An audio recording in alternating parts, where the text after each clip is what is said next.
दिल से हिंदी चैनल की तरफ से मैं कंवल गुजराल आप सबका स्वागत करती हूँ। आज हम सीखेंगे अनेकार्थी शब्द क्या होते हैं।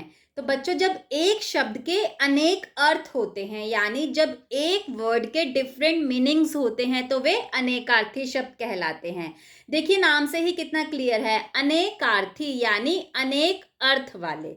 ठीक है, इसे अंग्रेजी भाषा में बोला जाता है होमोनम्स। अब हम इसे कुछ उदाहरण के साथ सीखते हैं। अब देखिए, जैसे अंग्रेजी का एक वर्ड है बैट। बैट के क्या स्पेलिंग होते हैं? BAT। आपको पता है बैट के दो अर्थ होते हैं, बैट के दो मीनिंग्स होते हैं। कौन कौन से? सबसे पहला बैट होता है बल्ला। सबसे पहले बैट का क्या अर्थ हुआ? बल्ला, जिससे हम क्रिकेट खेलते हैं। और दूसरा बैट होता है चमगादड़। तो एक बैट शब्द के, बैट वर्ड के दो अर्थ हुए, एक हुआ बल्ला और दूसरा हुआ चमगादड़। ठीक है, तो यह हमारा हुआ होमोनम्स। ऐसे ही हिंदी के कुछ शब्द होते हैं जिसके अलग अलग अर्थ होते हैं, जिसके अलग अलग मीनिंग्स होते हैं, और वे अनेकार्थी शब्द कहलाते हैं। तो चलिए हम ऐसे ही कुछ शब्द देखते हैं। सबसे पहला हमारा शब्द है फल।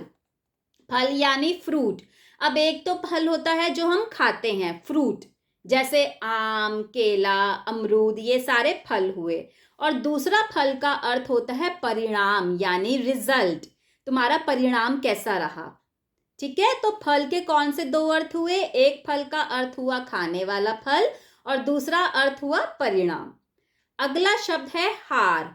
हार अब क्या होता है? एक तो हार होती है माला, जो हम अपने गले में पहनते हैं, और दूसरी हार का अर्थ होता है पराजय।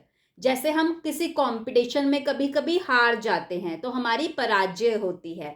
तो हार शब्द के दो अर्थ होते हैं, एक हुई माला और दूसरा हुआ पराजय। इसलिए यह हुआ हमारा अनेकार्थी शब्द, क्योंकि एक शब्द के हमारे डिफरेंट मीनिंग्स हैं। हमारा अगला शब्द है अंबर। अब अंबर को हम आसमान भी बोलते हैं और अंबर को हम कपड़ा भी बोलते हैं। ठीक है, अगला शब्द हमारा है वार। वार का एक अर्थ होता है दिन, जैसे आज क्या वार है? आज बुधवार है। ठीक है, वार यानी डे, इंग्लिश में डे। तो वार शब्द को हमने एक दिया दिन, और दूसरा वार का अर्थ होता है आक्रमण। ठीक है, किसी पे हमला करना, किसी पे आक्रमण करना, तो वह हो गया वार। तो वार शब्द के दो अर्थ हुए, एक हुआ दिन, दूसरा हुआ आक्रमण, इसलिए वार अनेकार्थी शब्द है। हमारा अगला शब्द है व्यंजन। अब व्यंजन का एक अर्थ होता है पकवान।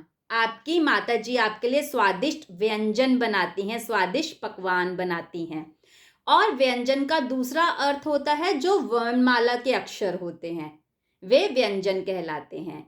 ठीक है, तो व्यंजन शब्द के भी दो अर्थ हुए, पकवान और वर्णमाला के अक्षर, इसलिए यह अनेकार्थी शब्द हुआ। अगला हमारा शब्द है हल।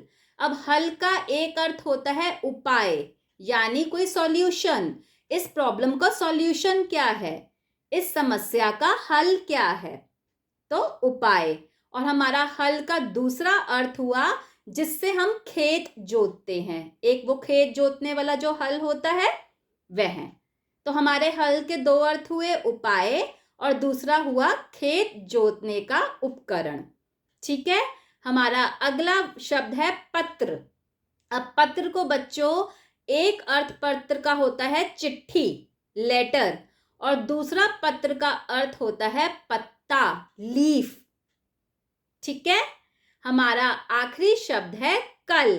अब कल यानी कोई आने वाला कल, यानी टुमारो, या बीता हुआ कल, येस्टरडे। कल कितनी बारिश हुई थी।